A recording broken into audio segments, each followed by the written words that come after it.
This channel does not promote any violent, harmful, or illegal activities. All content provided by this channel is meant for an educational purpose only.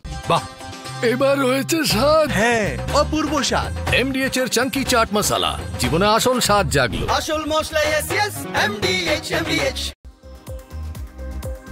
নদীর পার ভাঙা খয়রামারিতে নেই স্থায়ী jetty, ভুটভুটি নৌকাতেই ঝুঁকির পারাপার। হুগলির বলাগড়ের জিরাটের চর খয়রামারি ফেরিঘাটে যে কোনো সময় বড় দুর্ঘটনার আশঙ্কা। পাকা জেটি সম্ভব নয়, তবে নিরাপত্তার দিকটি দেখার আশ্বাস পঞ্চায়েতের। চোর সন্দেহে গণধোলাই। বীরভূমের ইলামবাজারে মোবাইল চোর সন্দেহে এক যুবককে বিদ্যুতের খুঁটিতে বেঁধে বেধড়ক মার। চুল কেটে মাথা ন্যাড়া করে দিল ক্ষুব্ধ জনতা। ভিডিও সোশ্যাল মিডিয়ায় ভাইরাল। স্থানীয়দের দাবি, মোবাইল চুরি করার সময় হাতে নাতে ধরা পড়ে যুবক। পরে পুলিশ গিয়ে যুবককে উদ্ধার করে। ভাটপাড়ায় বেহাল রাস্তা সংস্কারের দাবি, পথ অবরোধ সিপিএমের। বারবার ভাটপাড়া পুরসভাকে জানানো হলেও কোনো সুরাহা হয়নি বলে অভিযোগ। অবিলম্বে রাস্তা সরাই পুরসভার অবসরপ্রাপ্ত পুরকর্মীদের। পেনশনের দাবিতে রাস্তা অবরোধ সিপিএমের। সন্দেশখালীতে জাল নোট উদ্ধারের ঘটনায় গ্রেপ্তার আরও এক নাম অভিষেক তিওয়ারি। এই অভিষেকই জাল নোটের মূল পাণ্ডা বলে অনুমান পুলিশের। দিন কয়েক আগে সন্দেশখালীর একটি গেস্ট হাউস থেকে জাল নোট সহ ধরা পড়ে দুজন।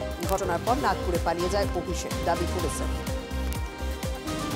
শ্রাবণী মেলার সূচনা বাঁকুড়ার শুক্রাচার একতেশ্বর মন্দিরে ভক্তদের ভিড়, নাচে গানে কীর্তনে পুণ্যার্থীদের শোভাযাত্রা। আশেপাশের জেলা থেকেও বহু মানুষ ভিড় জমিয়েছেন শ্রাবণী মেলায়। বিষ্ণুপুরের সারেশ্বর ও মুকুটমণিপুরে পরেশনাথ ও শালতোলার বিহারীনাথ মন্দিরেও ভিড়।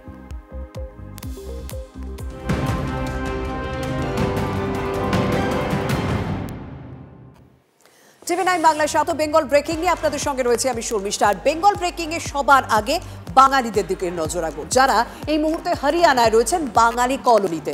গভীর রাতে দরজায় কড়া নাড়ছে পুলিশ, ঘুম থেকে তুলে টেনে হিঁচড়ে নিয়ে যাচ্ছে। পরিচয়পত্র দেখানো হচ্ছে, তবুও ছাড় পাওয়া যাচ্ছে না। ভয়ে এই মুহূর্তে গুরুগ্রামে বাঙালি মহল্লা ছেড়ে বহু বাঙালি চলে যাচ্ছেন। একের পর এক ঘরে তালা ঝুলছে। হরিয়ানা গুরগাঁওয়ে টিগড়াগাঁওয়ে এমন এক বাঙালি বস্তিতে আমরা পৌঁছে গিয়েছিলাম। শুনুন ভিন রাজ্যের বাঙালি পরিযায়ী শ্রমিকদের যন্ত্রণার কথা।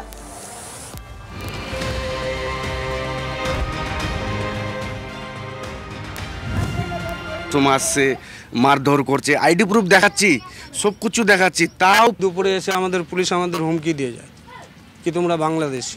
লোকে তুলে নিয়ে যাচ্ছে, মারছে ধরে, বাধ্য হয়ে চলে যেতে হবে। কি করবো, এই জন্য বইয়ের থাকতে চাই না। হরিয়ানার সেক্টর ৬২ এই বাঙালি বস্তি, প্রায় ৩০০ ঘর বাঙালির বাস, বাসিন্দা প্রায় ১২০০। সেই মহল্লায় এখন খাঁ খাঁ চেপে বসেছে ভয়, রাত নামলেই আতঙ্ক। গত ৫-৬ দিন ধরে এখানে প্রতি রাতে পুলিশ এসেছে। এখানে যারা পুরুষরা রয়েছেন তাদের টেনে হিঁচড়ে বার করা হয়েছে এবং তাদের মারধর পর্যন্ত করা হয়েছে। এই যে ভয়ের পরিবেশ, এই যে আতঙ্কের পরিবেশ, তার পরিণতিতেই অধিকাংশ বাড়িতে এই মুহূর্তে তালা পড়ে গিয়েছে। খেটে খাওয়া পরিযায়ী এই শ্রমিক পরিবারগুলির কি অপরাধ? বাসিন্দারা বলছেন বাংলা ভাষায় কথা বলাতেই সমস্যা। বাংলাদেশি সন্দেহে তাদের তুলে নিয়ে যাচ্ছে পুলিশ। দিন দুপুরে এসে আমাদের পুলিশ আমাদের হুমকি দিয়ে যায় কি তোমরা বাংলাদেশি। তা আমাদের বাংলাদেশে আমরা তো সম্পূর্ণ প্রুফ দিচ্ছি, প্রুফ দেখার জন্য সাথে আমাদের মারধর করছে। একটা দুটো সময় আসছে, মারধর করছে, আইডি প্রুফ দেখাচ্ছি, সব কিছু দেখাচ্ছি, তাও প্রচুর ওদের মারতে মারতে কোনো লেডিস যদি বাধ্য কিছু করতে যায়, লেডিসকেও ধরে মারছে ওরা। আর যারা আসে পুরো ড্রিঙ্ক করে থাকছে ওরা। ৫ জনকে নিয়ে গেল। এরকম ঘটনা এর আগে কখনো ঘটেছে না? এর আগে ঘটনা ঘটেনি, কোনো সময়তে ঘটেনি। আজ আমরা এখানে ১২ বছর আছি। বাঙালি পরিযায়ী শ্রমিকদের উপর অত্যাচারের অভিযোগ মানতে নারাজ হরিয়ানা পুলিশ। তাদের দাবি, স্বরাষ্ট্র মন্ত্রকের নির্দেশেই তারা কাজ করছেন। বাংলাদেশের সন্দেহে জিজ্ঞাসাবাদের সঙ্গে পরিযায়ী শ্রমিকদের পরিচয়পত্র খতিয়ে দেখা হচ্ছে। মালদার হরিশ্চন্দ্রপুরে বাসিন্দা আঞ্জারুল রঙের কাজ করে দিন গুজরান। রাতের বিভীষিকা এখনো তাড়া করে বেড়াচ্ছে তাকে। এখান থেকে আমার রুম থেকে মারতে মারতে এখান পর্যন্ত আমাকে মেরেছে। এখান থেকে নিয়ে যেয়ে যেখানে গাড়িতে উঠিয়েছে সেখানেও পর্যন্ত আমাকে মেরেছে। মালদার বাসিন্দা আনজারুল, তিনি 5 বছর আগে এখানে এসেছিলেন। বিভিন্ন জায়গায় তিনি রঙের কাজ করেন। এখন তার মুখের একপাশ কিছুটা ফুলে রয়েছে। সব থেকে যেটা চিন্তার বিষয়, পুলিশ তাকে ছেড়ে দিয়েছে গত পরশু, কিন্তু এখনো পর্যন্ত তার আধার কার্ড ফেরত দেওয়া হয়নি। তার স্ত্রী পাশে দাঁড়িয়ে আছেন। যে অভিযোগ করা হচ্ছে যে যখন পুলিশ নিয়ে যাচ্ছিল শুধুমাত্র তাকে নয়, তার স্ত্রীকেও মারধর করা হয়েছে। আপনাকেও কি পুলিশ মেরেছিল? হ্যাঁ মেরেছিল। सर आपको आईडी प्रूफ चेक करना है, इधर चेक कर लो। मेरे पति को इतना रात को कहाँ लेके जा रही हो, बस इतनी कथा बोलार पर আমাকে চিন্তা করে এখানে মেরেছে। ছোট ছোট খুপড়িতে সংসার, পেটের টান, বাঁচার লড়াই, যার সাক্ষী এই অস্থায়ী আস্তানার এক চিলতে ঘরগুলোই। এখন সঙ্গী ভয়। অধিকাংশ ঘরে তালা। বস্তি প্রায় 70% মানুষ ঘর ছেড়ে চলে গিয়েছেন, বাকিরাও একই পথে। এইসব রুম দেখতে পারবেন খালি করে সব পালাচ্ছে। ভয়ে, নিজে জানে ভয়ে রাত এই ঘর ছেড়েও চলে গেছে মানুষ। খালি করে একদম পুরো খালি হয়ে আচ্ছা আচ্ছা। পুলিশ আসছে আবার উঠে নিয়ে চলে গেছে আমাদের এখান থেকে। আচ্ছা, আমরা এই জন্য ভয়ের থাকতে চাই না। হাজবেন্ড তো নাই এখানে, তো আমার হাজবেন্ডকে কেমন ধরবে? হয়তো গ্রামে গিয়েছিল এর আগে বাচ্চাগুলোকে দেখার জন্য, এই জন্য ভয় করছি। আমি একাই থাকছি না, এই জন্য। তো আপনি এখন এখান থেকে বাক্স গুছিয়ে চলে যাবেন এখান থেকে? হ্যাঁ। আশেপাশের এলাকায় ঠেলা নিয়ে সবজি বিক্রি করেন মহল্লা পণ্ডিতজি নামে পরিচিত এই ধর্মপ্রাণ মানুষটি। টিনের ঘরের ভাঙা দেওয়ালে রাখা ঠাকুরের ছবিতে নমস্কার করে বাড়ির পথ ধরেছেন তিনিও। এখানে থাকা যাচ্ছে না, এখানে রাত্রে এসে ঝুট ঝামেলা করছে, লোকে তুলে নিয়ে যাচ্ছে, মারছে ধরে, তুলেও নিয়ে যাচ্ছে। এখন এই ভয়তে সবাই চলে যাচ্ছে, আমিও লাস্টে আছি। আমি এখন বাড়ি চলে যাব। পেটের টানে ঘর ছেড়েছিলেন, পাড়ি দিয়েছিলেন ভিন রাজ্যে। তারপর পেট চালাতে লড়াইয়ের দিন যাপন। সামান্য সম্বলের মায়া কাটিয়ে এবার ঘরমুখী। সঙ্গী আতঙ্ক, একরাশ অনিশ্চয়তা। তারা কেউ এখানে লোকের বাড়িতে কাজ করেন, কেউ রং মিস্ত্রির কাজ করেন, কেউ বা সবজি বিক্রি করেন।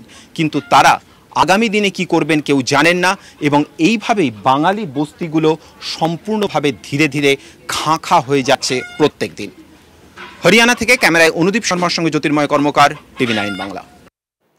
বাঙালি না বাংলাদেশি, এই বিতর্কের মধ্যে তৃণমূল বিধায়কের রেসিডেন্সিয়াল সার্টিফিকেট বিল নিয়ে নতুন চর্চা শুরু হল। ইটাহারের সেই ক্যাম্পে ভিড় করছেন পরিযায়ী শ্রমিকদের পরিবারের সদস্যরা। আধার কার্ড, ভোটার কার্ড তো এখন দেদার জাল হচ্ছে, সেই কার্ড দেখে কেন এই রেসিডেন্সিয়াল সার্টিফিকেট দেওয়া হচ্ছে প্রশ্ন করছেন বিরোধীরা। রোহিঙ্গাদের শংসাপত্র দেওয়া অভিযোগ বিরোধী দলনেতা শুভেন্দু অধিকারী। ভিন রাজ্যে পরিচয় দ্বন্দ্বে পরিযায়ী শ্রমিক, বঙ্গবাসী না বাংলাদেশি, হয়রানি বন্ধে আসরে উত্তর দিনাজপুরের ইটাহারের তৃণমূল বিধায়ক মোশাররফ হোসেন। জরুরি সহায়তা কেন্দ্র খুলে বাসিন্দাদের রেসিডেন্সিয়াল সার্টিফিকেট লিখে দিচ্ছেন বিধায়ক। পুলিশ ক্লিয়ারেন্স সার্টিফিকেট পাওয়ার বন্দোবস্ত করা হচ্ছে সহায়তা কেন্দ্র থেকে। বিভিন্ন শ্রমিকরা ওখানে প্রচুর পরিমাণে একটা সংখ্যায় থাকে, তাদের পরিবারগুলো উদ্বেগে আছে। তাদের এই পরিপ্রেক্ষিতে আমার কাছে দিনে 1-2 হাজার করে পার ডে ফোন আসছে। আমি চিন্তা ভাবনা করে আমি তাদের বিধায়ক, তাদেরকে এখানে একটা পরিষেবা দেওয়ার জন্য জরুরি ভিত্তিতে একটা পরিষেবা সহায়তা কেন্দ্র আমি খুলেছি। পরিযায়ী শ্রমিকদের পরিজন ভিড় জমাচ্ছেন সহায়তা কেন্দ্রে। আমার বাবা মা ভাই বোন বাইরে আসে, সবাই কাজ কাম করতে গেছে, কিন্তু ওখানে কাজ করতে যাওয়ার সময় ওদের কোথায় যে নিয়ে চলে যাচ্ছে, তার জন্য আমি এখানে এসেছি এমএলএ সাহেবের সহযোগিতা নিতে। এমএলএ সাহেবের সার্টিফিকেট চাই আমি। কি নথি নেওয়া হচ্ছে? এখানে সেরকম কিছু না, আধার কার্ড, ভোটার কার্ড এবং পঞ্চায়েতের একটা সার্টিফিকেট হচ্ছে, সেটাতেই তিনি আমাদেরকে দিচ্ছেন। আমরা আশা করছি যে এই কাগজ দিয়ে আমাদের হয়তো অনেক উপকৃত হব আমরা। আপনাকে কি চেনে এমএলএ সাহেব? চেনে আপনাকে ব্যক্তিগতভাবে?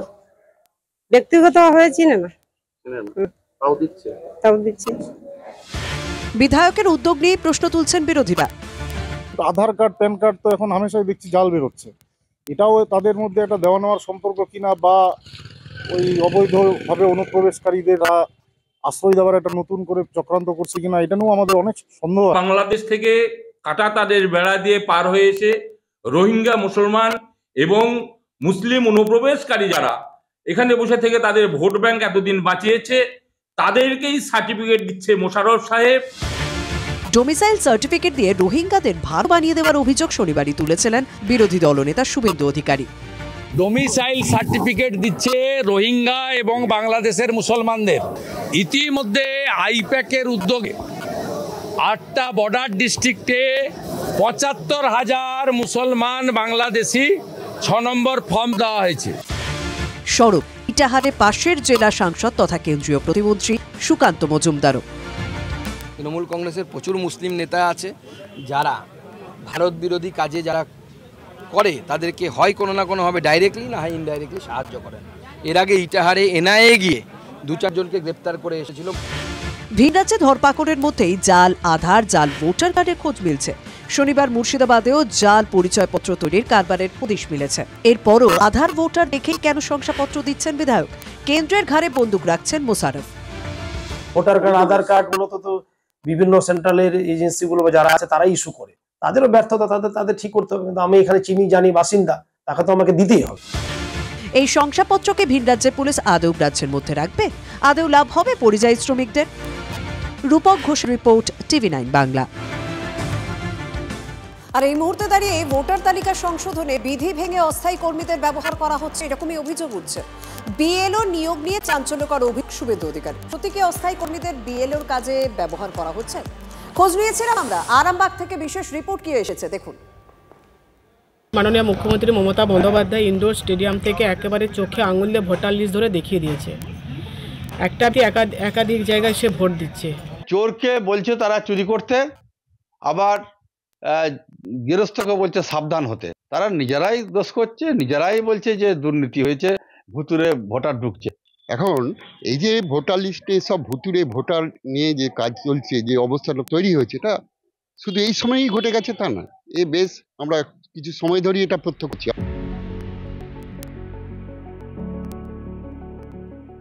ভোটার তালিকায় ভূতের উপস্থিতির অভিযোগ নতুন নয়, কিন্তু 2026-এর আগে তা অন্য মাত্রা পেয়েছে। কারণ মহারাষ্ট্র ও হরিয়ানায় বিজেপি হারা ম্যাচ জেতার পর ভোটার তালিকায় বেনজল ঢোকানোর অভিযোগ তুলেছিলেন রাহুল গান্ধী। এরপর কাহিনীতে টুইস্ট। ভোটার তালিকা সংশোধনে অতি নিবিড় সমীক্ষা করেছে জাতীয় নির্বাচন কমিশন। বিহারের 66 লক্ষের বেশি নাম বাদ গিয়েছে। বিহারের ট্রেলার দেখে বাংলাতেও ছবি রিলিজের প্রতীক্ষায় বিজেপি। এখানে 1,25,00,000 বাংলাদেশি মুসলমান আর রোহিঙ্গা বাদ যাবে। কেন হবে না? বাবার ক্ষমতা নেই। আমাদের মুখ্যমন্ত্রীর নাম মমতা বন্দ্যোপাধ্যায়। সোমবার সুপ্রিম কোর্ট রেড সিগন্যাল না দিলেই অগাস্টে বাংলায় এসআইআর এর কাজ শুরু হওয়া প্রায় নিশ্চিত। নজরুল মঞ্চে বিএলওদের প্রশিক্ষণও শুরু হয়ে গিয়েছে। আর এই পরিস্থিতিতেই বিএলওদের নিয়োগ নিয়ে অভিযোগ করেছেন বিরোধী দলনেতা শুভেন্দু অধিকারী। 1.1-এ বলা আছে পার্মানেন্ট স্টাফকে দিতে হবে। ইতিমধ্যে তৃণমূল কংগ্রেসের দেওয়া তালিকা অনুযায়ী বহু বুথে পার্মানেন্ট স্টাফকে দেয়নি।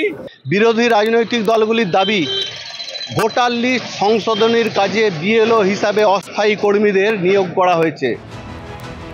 আরামবাগে এমন 2 বিএলও কর্মীর TV9 বাংলা পেয়েছে, যারা অস্থায়ী কর্মী, স্থায়ী সরকারি কর্মচারী নন। আমি বিএলওর কাজ করি, তার সঙ্গে আমি ব্যাঙে হাই স্কুলে ভোকেশনাল ডিপার্টমেন্টের ইনস্ট্রাক্টরে কাজ করি। আমি গোঘাট 1 নম্বর পঞ্চায়েত সমিতি এবং গোঘাট 1 নম্বর সমষ্টি উন্নয়ন ব্লকের অন্তর্গত যে ভেক্টর বর্ন ডিজিজ কন্ট্রোলের প্রজেক্ট চলে, আমি সেখানকার রঘুবাটি জিপির সুপারভাইজার, এবং সেই সাথে আমি আমাদের গোঘাট ব্লকেরই একটি বুথের আমি বুথ লেভেল অফিসার। বিজেপি ও সিপিএম এর জন্য দায়ী করেছে শাসক দল তৃণমূলকেই। তৃণমূল দায় ঠেলেছে নির্বাচন কমিশনের কাঁধে।